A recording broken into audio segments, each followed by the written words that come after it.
How to turn off Facebook offline activity tracking and clear history. So if you want to turn off your Facebook offline activity tracking and if you want to clear your history, then you need to simply open up your Facebook application at first.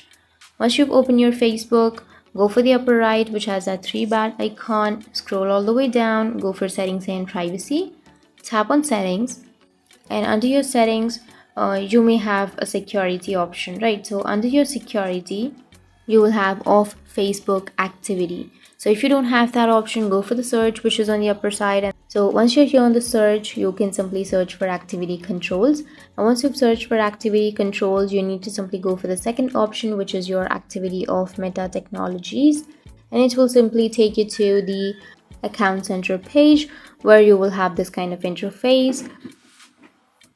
You need to simply go for clear previous activity, which is on the second option, and then you need to tap on clear, which is on the upper right, and you need to clear your previous activity.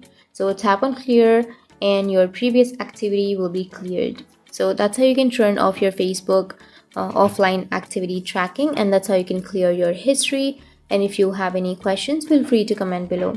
Thanks for watching.